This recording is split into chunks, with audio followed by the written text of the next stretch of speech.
तहरीक लब्बैक पाकिस्तान की हड़ताल काम कर गई, हुकूमत अवाम को रिलीफ देने पर मजबूर। इस वीडियो में हम इसी के मुतालिक बात करेंगे। बिस्मिल्लाहिर्रहमानिर्रहीम।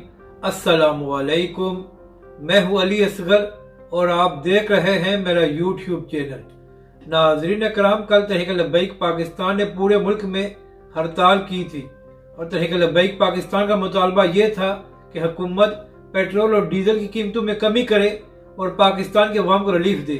तो नाज़रीन कराम, इसी हवाले से कल तहरीक लब्बैक के सरबराह अल्लामा साद हुसैन रिजवी ने बोल न्यूज़ पर इंटरव्यू भी दिया था।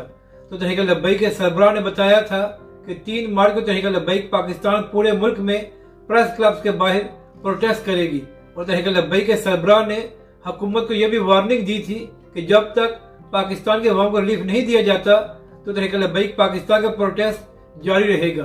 तो नाज़रीन कराम, इसी हवाले से एक अच्छी खबर सामने आई है कि अब से थोड़ी देर पहले वजीर खजाना इसहाक डार साहब ने एक प्रेस कॉन्फ्रेंस की है। तो उसमें बताया गया है कि पेट्रोल की कीमतों में 5 रुपए कमी की गई है और डीजल की कीमत को बरकरार रखा गया है। तो नाज़रीन कराम, तहरीक लब्बैक पाकिस्तान की हड़ताल का इतना तो फायदा हुआ कि पेट्रोल की कीमत में 5 रुपए कमी की गई है और डीजल की कीमत को बरकरार रखा गया है। मगर तहरीक लब्बैक पाकिस्तान और अल्लामा साद हुसैन रिजवी का हुकूमत से मुतालबा यह है कि पेट्रोल और डीजल की कीमतों को 14 फरवरी की सतह पर वापस लाया जाए।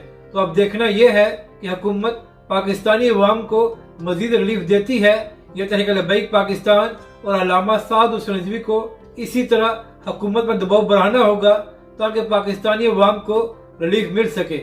मगर फिर भी नाज़रीन कराम, तहरीक लब्बैक पाकिस्तान की हड़ताल का इतना तो असर हुआ कि आज कीमतों में इजाफा नहीं किया गया बल्कि 5 रुपए कमी की गई है। तो ये तहरीक लब्बैक और अल्लामा साद हुसैन रिजवी की एक बड़ी कामयाबी है।